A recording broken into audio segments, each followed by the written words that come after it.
बिस्मिल्लाहिर्रहमानिर्रहीम। अल्लाह ताला के मुक़द्दस नाम से हम अपनी प्रेजेंटेशन का, अपने लेक्चर का आगाज़ करते हैं और अल्लाह ताला निहायत मेहरबान और बहुत करम वाले हैं बेशक। अस्सलाम वालेकुम माय डियर स्टूडेंट्स। बच्चों, हमारा सब्जेक्ट है बायोकेमिस्ट्री। मैं हूं डॉक्टर शिराज और आज हम पढ़ने जा रहे हैं न्यूक्लिक एसिड्स के बारे में। हमने पढ़ा प्रोटीन के बारे में, हमने पढ़ा अमाइनो एसिड्स के बारे में, और जब हम इनके बारे में पढ़ रहे थे तो हमने इनके बारे में, प्रोटीन्स के बारे में, अमाइनो एसिड्स के बारे में जितनी भी जनरल इन्फॉर्मेशन थी हमने वो सारी स्टडी की, हमने उसको पढ़ा, हमने उसको समझा। क्या क्या चीज़ें उसमें शामिल थी? उसमें उनका इंट्रोडक्शन शामिल था। हमने डाइवर्सिटी का जिक्र किया कि प्रोटीन एक डाइवर्स टर्म है, एक वसी टर्म है। प्रोटीन्स को जब हम एक बड़ा मॉलिक्यूल है, लेकिन जब हम इसको माइक्रो लेवल पे देखते हैं तो इसमें अमाइनो एसिड्स होते हैं, और फिर हमने अमाइनो एसिड्स के बारे में भी बहुत कुछ पढ़ा। उनके स्ट्रक्चर कैसे हैं, उनकी क्लासिफिकेशन कैसी है, और इनके बारे में मुख्तलिफ़ चीज़ें, इनकी फ़िज़िकल प्रॉपर्टीज़। और फिर लास्ट टाइम आपने देखा कि हमने इनकी डीनेचुरेशन, हमने इनके फैक्टर्स भी देखे कि कौन कौन सी चीज़ें ऐसी हैं जो इनकी इफ़ेक्टिविटी पे असरअंदाज होती है। कौन सा ऐसा फ़िज़िकल फैक्टर है, कौन सा ऐसा केमिकल फैक्टर है जिससे इनकी असर अंगेज़ी बढ़ जाती है, और कौन से ऐसे फ़िज़िकल और केमिकल फैक्टर्स हैं जिससे इनके असरात, इनकी एफिकेसी, इफ़ेक्टिविटी कम हो जाती है। और जब हम अमाइनो एसिड्स को मज़ीद डिटेल से, यानी कि मज़ीद माइक्रो लेवल पे देखेंगे, तो हम फिर पहुंचते हैं न्यूक्लिक एसिड्स पर। बच्चों, सादा से अल्फाज में अगर न्यूक्लिक एसिड्स को इंसान की तकदीर कहा जाए तो शायद आने वाले वक्तों में ये स्टेटमेंट गलत साबित ना हो। क्यों? न्यूक्लिक एसिड हमारा डीएनए होता है, न्यूक्लिक एसिड हमारा आरएनए होता है। डीएनए क्या चीज़ होती है, आरएनए क्या चीज़ होती है, हम इसको आने वाली स्लाइड्स में मज़ीद डिटेल से देखेंगे। लेकिन ये जो मैंने एक जनरल स्टेटमेंट बोली कि आने वाले वक्तों में अगर इसे इंसान की तकदीर कहा जाए तो गलत नहीं होगा। मीन्स कि अगर साइंस की इस हद तक एडवांसमेंट आ जाए कि वो डीएनए के सीक्वेंस को मज़ीद बेहतर तरीके से स्टडी करे, अगर उसके आरएनए को मज़ीद बेहतर तरीके से स्टडी करे, तो इंसान के बारे में बहुत कुछ information, not only even for the humans, बल्कि एनिमल्स के बारे में, लिविंग बॉडीज़ और प्लांट्स के बारे में भी हमें बहुत कुछ इन्फॉर्मेशन मिलती है। अब इसमें हम दो प्रैक्टिकल एग्जांपल्स देख लेते हैं। लेट्स सपोज कि एक प्लांट है जिसे हम सुहांजना कहते हैं। सुहांजना, दूसरे अल्फाज में मोरिंगा। मोरिंगा का हैबिटेट पाकिस्तान और साउथ ईस्ट एशिया के ममालिक है, जो निस्बतन गर्म इलाके तस्वुर होते हैं। इनका हैबिटेट वहाँ पे है। इनकी नेचुरल, इनकी अच्छी ग्रोथ इन ममालिक में होती है। लेकिन जैसे साइंटिस्ट्स को अंदाज़ा हुआ कि मोरिंगा नेचुरली एक ऐसा सब्सटेंस है जो कि मल्टीविटामिन्स और मिनरल्स और इस तरह के कंपोनेंट्स का एक रिच कंपाउंड है, जिसका इंसानी सेहत के ऊपर नहायत बेहतरीन असरात मुरतब होते हैं। जैसा कि इसमें कैल्शियम भी है, इसमें मैग्नीशियम भी है, इसमें एंटीऑक्सीडेंट पार्टिकल्स भी हैं जो कि इंसान को कैंसर और इस टाइप की दूसरी बीमारियों से बचा के रखते हैं।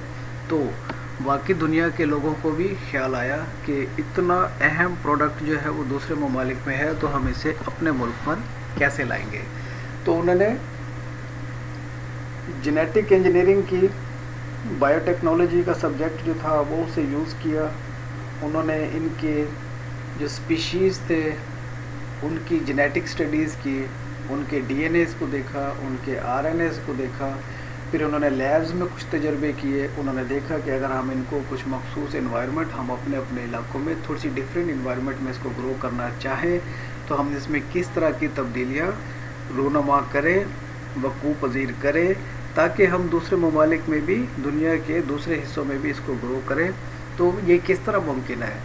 तो ये बायोकेमिस्ट्री, बायोटेक्नोलॉजी का कंबाइन एक शाहकार है कि एक ऐसी चीज़ जिसका नेचुरल हैबिटेट कुछ और था, लेकिन कामयाब तजर्बात के बाद उन्हें ऐसे इलाकों में भी जो निस्बतन ठंडे इलाके थे, पहाड़ी इलाके थे, वहाँ पर इन्हें ग्रो कराने का कामयाब तजर्बा किया गया।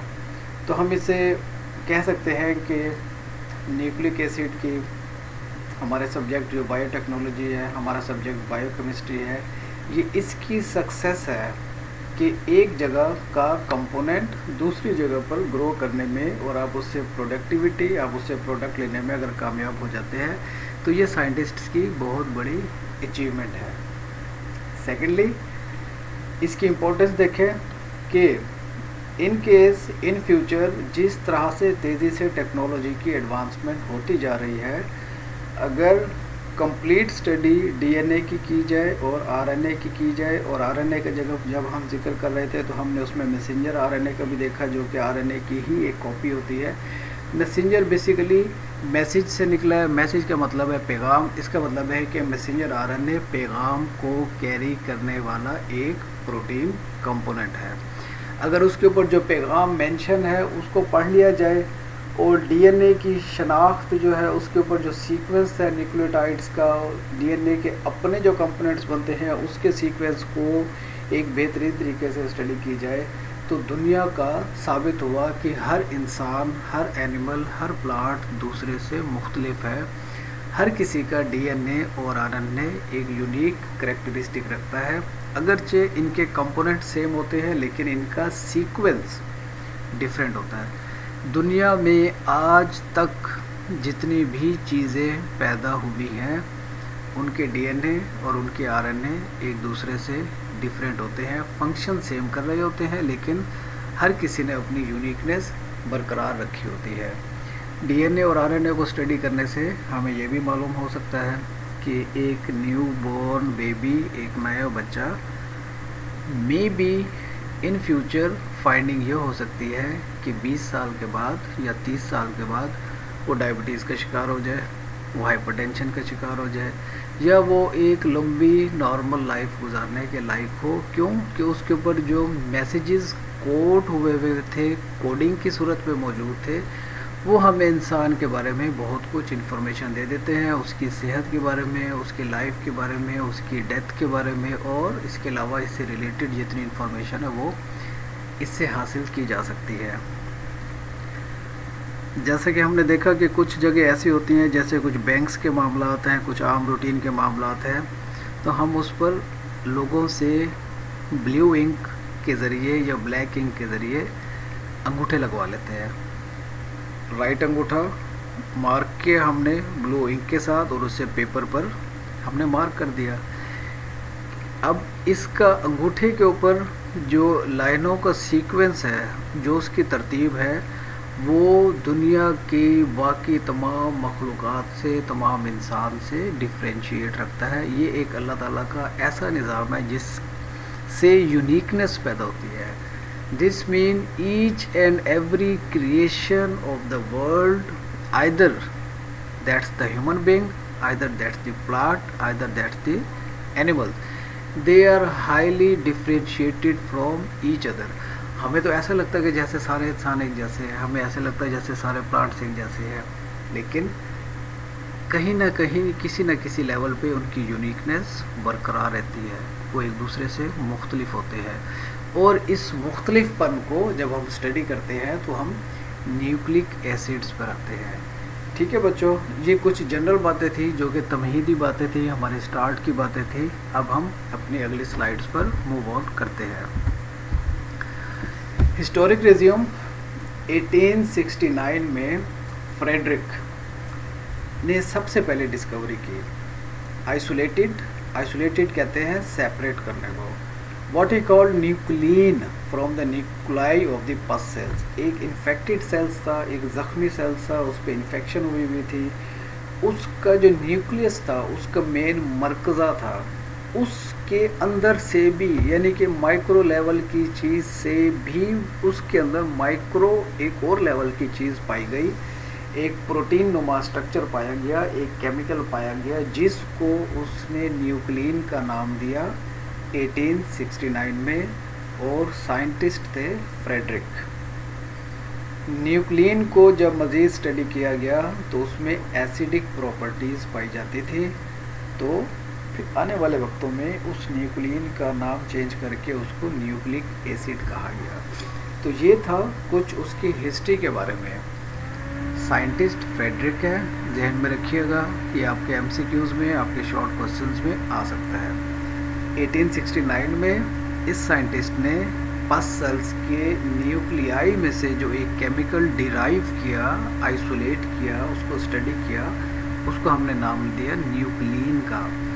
और उसमें चूँकि एसिडिक प्रॉपर्टीज़ पाई जाती थी, इसका ट्रेंड, इसका बिहेवियर टुवर्ड्स एसिडिटी था, इसलिए इसको न्यूक्लिक एसिड का नाम दिया गया।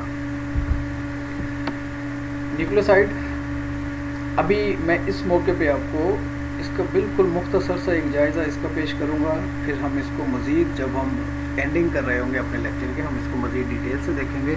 लेकिन ये ज़रूरी था कि हम आगे बढ़ने से कबल इसको देखें। हमने पायरॉन रिंग्स पढ़े थे, हमने 5 स्ट्रक्चर रिंग्स पढ़े थे कार्बोहाइड्रेट्स में, ठीक है। अब इसमें देखें ऑक्सीजन सेंटर और बाकी इसके 5 कंपोनेंट्स बनते हैं। हम इसे क्या नाम देंगे, डी राइबोज का। और हमारे पास एक 6 रिंग्ड स्ट्रक्चर मौजूद है। ऐसा कंपाउंड जिसमें 6 रिंग मौजूद हो उसे हम कॉमन नेम बेंजीन का देते हैं। बेंजीन का मेन कंपोनेंट अमाइनो ग्रुप है NH2, राइट। और जो सबसे लोअर ग्रुप था नाइट्रोजन, वहाँ पे एक ग्लाइकोसिडिक बॉन्ड बना। ग्लाइकोसिडिक बॉन्ड मीन जिसमें ग्लूकोज की इन्वॉल्वमेंट हो और वो बॉन्डिंग कर रहा हो अपने नेक्स्ट किसी दूसरे मॉलिक्यूल के साथ। और चूंकि यहाँ पे एक ऐसा मॉलिक्यूल था, यहाँ पे एक ऐसा मॉलिक्यूल मौजूद था जिसमें अमाइनो ग्रुप मौजूद था, ठीक है। बेंजीन रिंग था, 6 कॉर्नर वाला था, 6 पार्ट्स वाला था। तो हमारा पायरॉन ग्लूकोज जब बॉन्डिंग करेगा तो ग्लाइकोसिडिक बॉन्ड बनेगा। ग्लाइकोसिडिक बॉन्ड की आपने लोकेशन भी देखी कि ऑक्सीजन से आगे हमारी राइट साइड पर जो जगह बनी वो इसकी बॉन्डिंग की जगह बनी। वेन राइबोज, या इसका दूसरा नाम 2-डीऑक्सी राइबोज, 2 इसलिए कि इसकी पोजीशन नंबर 2 थी। यहाँ से इसने इस कंपाउंड बेंजीन रिंग नुमा कंपाउंड जिसको प्यूरीन का नाम दिया गया है, पायरिमिडीन का नाम भी दिया गया है। पायरिमिडीन और प्यूरीन इनको इसलिए कहा गया है कि इसमें 2 नाइट्रोजन मौजूद है। ये एक बॉन्ड बना और इसके बाद न्यूक्लियोसाइड बना। So this whole structure is called nucleoside, जिसमें beta glycosidic bond between the D ribose and cytosol nitrogen base. Nitrogen base कहते हैं निचला हिस्सा। तो इस बेंजीन रिंग का जो निचला हिस्सा था नाइट्रोजन पर मुश्तमिल था। इसमें हमारा जो ग्लूकोज का कंपोनेंट था, इसका सेकंड हिस्सा यानी सेकंड पार्ट वो इन्वॉल्व था। तो हमने इसको डी राइबोज का नाम दिया और इसको हमने प्यूरीन रिंग का नाम दिया, या हमने इसको साइटोसोन कह दिया, या हमने इसको पिरामिडीन कह दिया। इसको हम मज़ीद डिटेल से देखेंगे। तो इस होल कॉम्प्लेक्स को हमने नाम दिया न्यूक्लियोसाइड का। अभी स्टार्टिंग में ये इन्फॉर्मेशन काफ़ी है, हम इसको मज़ीद डिटेल से अपनी 12वीं या 13वीं स्लाइड में मज़ीद देखेंगे। लेकिन आपको एक आइडिया हो गया कि ग्लूकोज जब प्यूरीन रिंग या ऐसे कंपाउंड जिसमें नाइट्रोजन मौजूद होगा इनके साथ कंबाइन करते हैं तो इस तरह की बॉन्डिंग को न्यूक्लियोसाइड बॉन्डिंग कहा जाता है। जी बच्चों, अब हम आ गए न्यूक्लिक एसिड पे। हमने न्यूक्लिक एसिड के बारे में जो जनरल इन्फॉर्मेशन थी वो हमने स्टार्ट में देख ली। अब हम इसको डीप देखते हैं। न्यूक्लिक एसिड 2 टाइप्स के होते हैं। पहला हमारा DNA, ये हमारा शनाख्ती पार्टिकल है। दुनिया का हर शख्स, हर ऑर्गेनिज्म, हर जानदार एक दूसरे से मुख्तलिफ होता है अपने DNA की वजह से। कि लेट्स सपोज कि कोई ऐसा इंसिडेंट हुआ जिसमें कोई शख्स अगर बेहोश हो गया, पुलिस ने उस तक अप्रोच किया, डॉक्टर्स ने उस तक अप्रोच किया, उसका ट्रीटमेंट किया, उसका बच गया, लेकिन हमें उसकी शनाख्त कैसे होगी अगर हमारे पास कोई ऐसा सोर्स नहीं है जिससे हमें मालूम हो कि इस शख्स की शनाख्त क्या है। तो हम उसका डीएनए टेस्ट करते हैं। हमारे जो बायोकेमिस्ट हैं, जो अपनी फील्ड के स्पेशलिस्ट हैं, वो इसके डीएनए शनाख्त करने से फौरी तौर पे उनको आइडिया हो जाता है कि ये शख्स कौन है और इसका ताल्लुक़ कहाँ से है। शर्त ये है कि हमारे कंप्यूटराइज सिस्टम में उस इलाके के, लोकेलिटी के तमाम लोग, चाहे वो पैदा होने वाले हैं, चाहे वो दुनिया से रुखसत हो गए, चाहे वो ज़िंदा है, उनका डीएनए का रिकॉर्ड मौजूद हो। लिहाजा जब हम किसी अननोन पर्सन का डीएनए टेस्ट कर रहे होंगे, हम चेक कर रहे होंगे, हमें फौरी तौर पे हमारा कंप्यूटर बता देगा कि इसका डीएनए फलां शख्स के साथ मैच करते हैं। दिस मीन कि इस शख्स की जो शनाख्त है वो इस तरह से पॉसिबल है। Second, ribonucleic acid. Ribonucleic acid के बारे में ब्रीफ से हमने पढ़ा था, मुख्तसर से पढ़ा था। हमने इसमें मैसेंजर आरएनए पढ़ा था, मैसेज कैरियर के तौर पे पढ़ा था, डीएनए आरएनए की रेप्लिकेशन कैसे होती है, एक सेल से दूसरे सेल्स में ये डिवाइडिंग कैसे होते हैं, ये हम मज़ीद इसको देखते हैं। अभी हमने ये देखा कि न्यूक्लिक एसिड्स की दो टाइप्स है, एक डीएनए कहलाती है यानी कि डीऑक्सी राइबो न्यूक्लिक एसिड, और दूसरा राइबोन्यूक्लिक एसिड यानी उसमें जो डीऑक्सी ग्रुप था वो नहीं है, ये सिंपल आरएनए है, राइबोन्यूक्लिक एसिड है। राइबोन्यूक्लिक एसिड हमारे यूकैरियोट्स और प्रोकैरियोट्स। यूकैरियोट्स आप कह लें कि लिविंग सेल्स, जानदार का जो सेल होगा उसमें न्यूक्लिक एसिड कहाँ पाए जाते हैं। DNA is found in the nucleus. किसी भी सेल का जो न्यूक्लियस है, उसका जो मरकज़ा है, उसका जो सेंट्रल पॉइंट है, जिस पर पूरा सेल डिपेंड कर रहा होता है बहुत सारे मामलात में, उसमें डीएनए पाए जाते हैं with small amounts in the mitochondria and chloroplast. Mitochondria में और क्लोरोप्लास्ट में डीएनए पाया जाता है, जबकि हमने इसकी लोकेशन देख ली कि डीएनए हमारे न्यूक्लियस में होता है, जबकि माइटोकॉन्ड्रिया में और क्लोरोप्लास्ट में भी इसकी स्मॉल अमाउंट, थोड़ी सी मिकदार मौजूद होती है। अच्छा, जब हम कंपैरिजन करेंगे इसको आरएनए के साथ, तो RNA is found throughout the cell. Cell के तकरीबन तमाम हिस्से में आरएनए पाया जाता है। न्यूक्लिक एसिड का स्ट्रक्चर, एक स्ट्रक्चर तो हमने वो देखा था जिसमें न्यूक्लियोसाइड था, उसमें हमने बॉन्डिंग देखी थी पायरान ग्लूकोज रिंग की प्यूरीन के साथ। प्यूरीन मीन जिसमें अमाइनो ग्रुप मौजूद था, जिसमें नाइट्रोजन बेस पे मौजूद था, ऑक्सीजन से जो अगला पार्ट था डीऑक्सी राइबोज का, उसका कॉम्बिनेशन वो हमारा न्यूक्लियोसाइड था। Nucleic acid basically poly nucleotides होते हैं। बहुत सारे न्यूक्लिक एसिड जब मिलते हैं मखसूस बॉन्डिंग के साथ, तो हम उन्हें पॉली का लफ्ज़ देते हैं। Poly stand for many and nucleotides mean nucleotides. आपको मालूम है न्यूक्लिक एसिड्स, जब बहुत सारे न्यूक्लिक एसिड आपस में मिलते हैं तो पॉली न्यूक्लियोटाइड्स बनते हैं। आपस में इनकी बॉन्डिंग, आपस में रिलेशन, आपस में इनकी लॉन्ग चेन जो है वो डेवलप होती है। इनके न्यूक्लिक एसिड का जो बिल्डिंग ब्लॉक है वो न्यूक्लियोटाइड्स है। प्रोटीन का बिल्डिंग ब्लॉक क्या है? अमाइनो एसिड है। कार्बोहाइड्रेट्स का जो बिल्डिंग ब्लॉक है वो सैकराइड यूनिट्स है। उनके ग्लूकोज या उसके जो छोटे छोटे सैकराइड यूनिट्स है, पार्टिकल्स हैं, वो उनके बिल्डिंग ब्लॉक्स है। किसी इमारत का बिल्डिंग ब्लॉक उसकी ईंट होती है। हमारे जिस्म का जो बिल्डिंग ब्लॉक है वो सेल्स पर मुश्तमिल होगा। और न्यूक्लिक एसिड का बिल्डिंग ब्लॉक न्यूक्लियोटाइड्स होते हैं, जो कि छोटे छोटे प्रोटीन पार्टिकल्स होते हैं। न्यूक्लियोटाइड्स, अब हम देख रहे हैं कि न्यूक्लियोटाइड्स क्या चीज़ है। न्यूक्लियोटाइड एक एनर्जी रिच कंपाउंड है, एनर्जी फुल कंपाउंड है, जिसका काम मेटाबॉलिक प्रोसेस को लेकर सेल के अंदर चलना होता है। एक ऐसा केमिकल कंपाउंड जो कि मेटाबॉलिक प्रोसेस को तोड़ फोड़ के अमल को सेल के अंदर लेके चले, वो हमारा न्यूक्लियोटाइड है। केमिकल सिग्नल, एक जगह से दूसरी जगह सिग्नल भेजना, पैगाम भेजना। Key links in the cellular system that respond to the hormones and extracellular stimuli. जिस्म का अंदरूनी निज़ाम जो कि हार्मोन्स पर मुश्तमिल है, उनके दरमियान पैगाम रसानी करना हो, या सेल से बाहर कोई पैगाम आया हुआ है, स्टिमुलाई मेन कोई ऐसा फैक्टर, कोई भी ऐसी चीज़ जो कि सेल से बाहर मौजूद है और वो कुछ पैगाम देना चाह रही है अंदर, उसको पैगाम रिसीव करने वाले भी न्यूक्लियोटाइड्स होते हैं।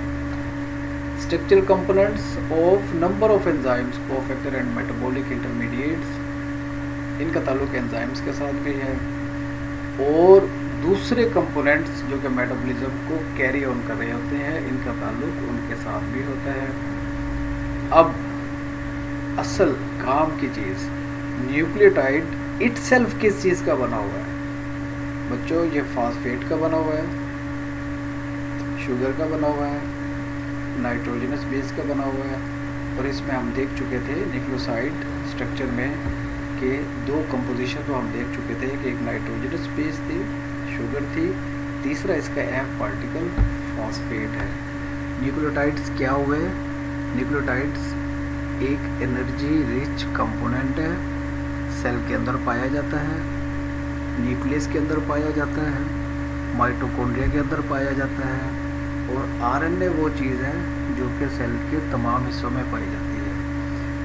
सेल का मेटाबॉलिक प्रोसेस ये रेगुलेट कर रहे होते हैं, कंट्रोल कर रहे होते हैं, पैगाम रसानी का अमल भी कर रहे होते हैं, हार्मोन्स को जो पैगाम जा रहे होते हैं उसमें भी अपना रोल प्ले कर रहे होते हैं, सेल के बाहर से जो पैगाम रसानी हो रही होती है उसको भी ये रिसीव कर रहे होते हैं, एंजाइम के साथ भी कोऑर्डिनेट कर रहे हैं, वो अदर तमाम कंपोनेंट्स जो कि मेटाबॉलिज्म में पार्टिसिपेट कर रहे होते हैं, तो न्यूक्लियोटाइड्स उनके साथ भी कोऑर्डिनेट कर रहे होते हैं।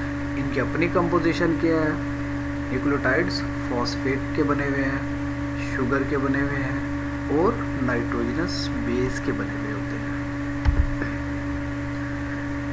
मज़ीद आसानी से हम देखेंगे इसके स्ट्रक्चर में कि न्यूक्लियोटाइड की कंपोजिशन फॉस्फेट, शुगर, डीऑक्सीराइबोज। जब हम इसकी बॉन्डिंग देख रहे थे तो वहाँ आपने डीऑक्सीराइबोज का देखा था, जिसमें ऑक्सीजन से अगला यानी सेकंड पार्ट था, सेकंड इसके स्ट्रक्चर का हिस्सा बनता था, वो बॉन्डिंग में अपना हिस्सा ले रहा था। प्यूरिन बेसिस, प्यूरिन्स मुख्तलिफ केमिकल्स हैं, एडेनिन, गुआनिन, साइटोसिन, थायोमिन, यूरासिल, ठीक है, ये बेसिस है। बेस में बेस में यानी कि ऐसा कंपाउंड जिसमें नाइट्रोजन मौजूद हो। जब हम इसकी मज़ीद क्लासिफिकेशन देखते हैं तो ये सिंपली इन्होंने क्लासीफाई करके दे दिया कि इसमें प्यूरिन्स भी होते हैं, पिरिमिडिन्स भी होते हैं, एडेनिन, गुआनिन, साइटोसिन, थायोमिन, यूरासिल, ये कि नाइट्रोजनस कंपाउंड होते हैं, एक ऐसे कंपाउंड जिसमें नाइट्रोजन एक कंपल्सरी पार्ट होता है। तो न्यूक्लियोटाइड किसका मिलकर बना हुआ? नाइट्रोजनस कंपाउंड्स का मिलकर बना हुआ है, शुगर का बना हुआ है, राइबोज का बना हुआ है, फॉस्फेट का बना हुआ है। Phosphoric acid, phosphoric acid itself क्या चीज़ है? जब हमने फॉस्फेट का जिक्र किया तो इटसेल्फ फॉस्फोरिक एसिड क्या चीज़ है?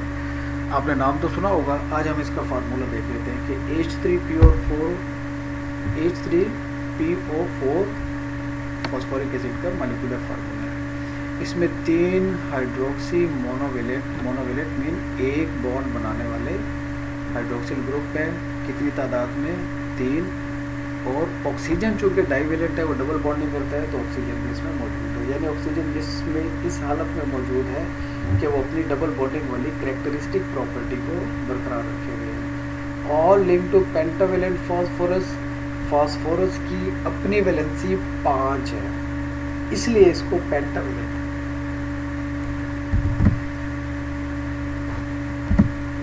मीन्स फॉस्फोरस जो कि 5 वैलेंसी बनाने की काबिलियत रखता है, 5 कोवलेंट बॉन्ड बनाने की कैपेसिटी रखता है। तो नॉट नेसेसरीली, लेकिन आप लोगों के लिए नॉलेज के लिए है कि आपको मालूम होना चाहिए कि फॉस्फोरिक एसिड की अपनी केमिकल कंपोजिशन किस तरीके से हो सकती है। कि फॉस्फोरस जो कि 5 पेंटावेलेंट है, 5 बॉन्ड कोवलेंट बनाने की पोजीशन रखता है, कैपेसिटी रखता है। फर्स्ट बॉन्ड इसका ये हो गया, सेकंड बॉन्ड इसका हाइड्रोक्सी ग्रुप के साथ है, दूसरा भी हाइड्रोक्सी ग्रुप के साथ है, तीसरा भी हाइड्रोक्सी ग्रुप के साथ है। जैसा कि हमने कहा कि 3 मोनोवेलेंट हाइड्रोक्सी ग्रुप इसमें मौजूद है और एक divalent, diamine 2 valent mean covalent bond, तो 2 कोवलेंट बॉन्ड इसके ऑक्सीजन के साथ। ये एक सिंपल सा स्ट्रक्चर है फॉस्फोरिक एसिड का। इसका हमने जिक्र इसलिए किया कि फॉस्फेट ग्रुप इस बॉन्डिंग में अपना रोल प्ले कर रहा होता है। फॉस्फेट का जिक्र हुआ तो अब हम शुगर का भी देख लेते हैं, चूँकि हम इसकी कंपोजिशन देख रहे हैं।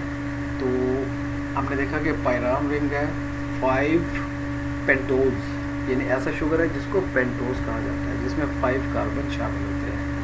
और उसको हम डीऑक्सी राइबोज कहते हैं, क्योंकि पोजीशन नंबर 2 पे ये बॉन्डिंग में हिस्सा ले रहा होता है। Both sugars are present in the furanose form and the beta configuration. Pentose sugar from the esters with phosphoric acid and is called phosphodiester bond। अब ये अगेन आ गया हमारे पास न्यूक्लियोसाइड। जैसा कि मैंने आपसे स्टार्ट में जिक्र किया कि उसने एक आइडिया था कि आपको एक इसका कंपोजिशन का टच दे दिया जाए, ताकि हम इसको जब हम मज़ीद इसकी स्टडी कर रहे होंगे तो हमें उसमें आइडिया हो कि इसकी न्यूक्लिक एसिड के बारे में हम पढ़ जो रहे हैं तो एक्चुअली ये बना हुआ किस चीज़ के ऊपर हुआ। हमने देखा था फॉस्फेट का है, डीऑक्सीराइबोज है, और इसमें प्यूरीन, पिरिमिडीन, 5 टाइप की नाइट्रोजन बेसिस होते हैं। लिहाजा जब हम मुख्तलिफ कंपोजिशन देख रहे होंगे तो वो जो 5 टाइप की जो कंपोजिशन थी तो उसमें ईच एंड एवरीथिंग अपनी डिफरेंट कंपोजिशन, अपना डिफरेंट बॉन्डिंग बना रहे होते हैं। इसमें हमने देखा था कि इसमें साइटोसिन या दूसरे अल्फाज में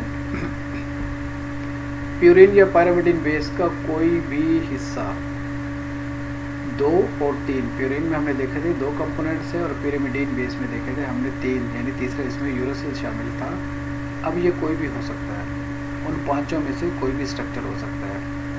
सब में कंपलसरी ये होगा कि सबसे इसकी जो बेस होगी वो नाइट्रोजन की होगी, एक डीऑक्सीराइबोज शुगर होगा, राइट। और इसमें जहाँ भी बॉन्डिंग की गुंजाइश होगी वहाँ पे फास्फोरस आ जाएगा। फास्फोरस पेंटावेलेंट है, 5 कोवलेंट बॉन्ड बनाने की सलाहियत रखता है, 3 हाइड्रोक्सी उसमें ग्रुप थे और एक जगह वो डबल बॉन्डिंग कर रहा था ऑक्सीजन के साथ। अब यहाँ पे देखिए कि ऑक्सीजन की डबल बॉन्डिंग थी, अगर हम उसको एक बॉन्ड रिमूव कर दें, हम उसको कनेक्ट कर दें अपने ग्लूकोज के साथ, तो ऑक्सीजन की डबल बॉन्डिंग तो पूरी हो गई। एक उसने फास्फोरस के साथ बनाया हुआ और एक बॉन्ड उसने बना लिया राइबोज के साथ, तो एक ऐसा स्ट्रक्चर ने जन्म लिया जिसमें फास्फोरस भी मौजूद है, जिसमें प्यूरिन या पिरिमिडीन रिंग भी मौजूद है, जिसमें ग्लूकोज भी मौजूद है। जब तीनों स्ट्रक्चर इकट्ठे हुए तो वो बन गया न्यूक्लियोटाइड। और जब वो न्यूक्लियोटाइड बना तो उसकी इंटरनल कंपोजिशन में हमने देखा उसको हमने न्यूक्लियोसाइड का नाम दिया। तो राइबोज के जनरल स्ट्रक्चर इसको आप बहुत डिटेल से देख चुके हैं। भला कहाँ पे आपने कार्बोहाइड्रेट्स में स्ट्रक्चर आप पढ़े थे। डीऑक्सी राइबोज, डीऑक्सी, अब हम इसका स्ट्रक्चर का ज़रा कंपैरिजन करें। लेकिन CH2OH ये एक नॉर्मल राइबोज का स्ट्रक्चर है। पहला कंपोनेंट CH2OH,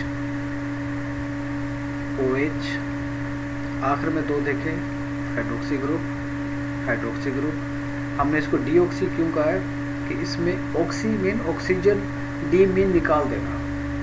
इसका मतलब है कि नॉर्मल स्ट्रक्चर से, नॉर्मल राइबोज से एक ऑक्सीजन को निकाल दिया गया। भला कहाँ पे, आप एंड में देखें कि राइबोज के राइट साइड पे लोअर एंड पे हाइड्रोक्सी ग्रुप मौजूद था, जबकि डीऑक्सी मीन जब हमने एक ऑक्सीजन निकाल दिया तो यह स्ट्रक्चर डीऑक्सी इस तरह का बन गया। अब ये डीऑक्सी जाएगा प्यूरिन के नाइट्रोजनस कंपाउंड के साथ या पायरिमिडीन के कंपाउंड के साथ, फिर आ जाएगा इसमें फास्फोरस, फास्फोरिक एसिड आ जाएगा, फिर इसमें ग्लूकोज आ जाएगी, फिर इसमें प्यूरिन पिरिमिडीन आ जाएगी और हमारे न्यूक्लियोटाइड का एक स्ट्रक्चर बन जाएगा। तो दिस विल न्यूक्लियोटाइड, एक पार्टिकल, जब बहुत सारे न्यूक्लियोटाइड्स आपस में मिलेंगे तो वो पॉलीन्यूक्लियोटाइड हो जाएगा, और जब वो पॉलीन्यूक्लियोटाइड होगा तो वो हमारा RNA बनेगा या DNA बनेगा। और बिल्कुल स्टार्ट में मैंने आपको बताया था कि अगर ऐसे वक्त में, आने वाले वक्तों में DNA को और RNA को डीपली स्टडी किया जाए, मज़ीद एडवांसमेंट आ जाए, तो हम इसको ये भी कह सकते हैं कि हमें इंसान के बारे में बहुत सारी इंफॉर्मेशन, उसकी ज़िंदगी, सेहत, उसकी लाइफ, उसकी डेथ, और इवन के आज से करोड़ों साल पहले अगर किसी इंसान की या किसी जानवर की वाक़यात मिलती हैं, तो हमारे पास क्या ऐसा सोर्स होगा कि जब हम उसको स्टडी करें, हम उसकी क्या चीज़ कलेक्ट करें, हम उसको किस तरीके से स्टडी करें जिससे हमें ये मालूम हो कि ये कितने करोड़ों साल पहले, ये कितने हज़ारों साल पहले का ऑर्गेनिज़म था, इसकी शक्ल कैसी होती थी, इसकी सूरत कैसी होती थी, इसकी जो खसूसियात थी वो कैसी थी, क्या ये बहुत हेल्दी एक इंसान था या एनिमल था, क्या ये। अच्छा, फिर इसमें दूसरी इन्फॉर्मेशन ये भी मिलती है कि आने वाले वक्तों में ये रहा या ख़त्म हो गया, या एवोल्यूशनरी फेज़ आई, उसकी जगह जो दूसरी क्रिएचर्स ने जन्म लिया, तो उनका स्ट्रक्चर इस तरह था। दिस मीन के उनके एंसेस्टर्स की शक्ल कुछ और हो सकती है, सदियों बाद वो शक्ल, लेट्स सपोज कि हम जो आज 5 फुट 6 फुट के एक इंसान है, एक नॉर्मल हेल्थ के साथ है, ये भी मुमकिन है कि हम इनके DNA RNA 100 साल पहले, 200 साल पहले, सैकड़ों साल पहले के लोगों के अगर हम स्टडी करने में कामयाब हों तो हमें पता लगेगा कि जैसे उनकी हाइट्स डिफरेंट हुआ करती थी, उनकी स्ट्रक्चर्स डिफरेंट हुआ करते थे, उनकी पावर के लेवल, उनकी जो जंगी कंडीशंस थी, उनकी सेहत के मामला थे, या उस दौर में क्या क्या बीमारियां थी, ये सारे स्टडी हो सकते हैं। तो बच्चों, ये था आज का जनरल इंट्रोडक्टिव लेवल जो कि हमने न्यूक्लिक एसिड के बारे में पढ़ा। मुझे उम्मीद है इसमें काफ़ी सारी चीज़ें आपके लिए इंटरेस्टिंग भी होंगी, नॉलेजफुल भी होंगी, टेक्निकल भी होंगी। हम इसको मज़ीद कंटिन्यू करेंगे अपने नेक्स्ट लेक्चर में। Thank you very much. आप लोग अपना ख्याल रखिएगा। मिलते हैं हम नेक्स्ट लेक्चर में। अल्लाह हाफिज़ बच्चों।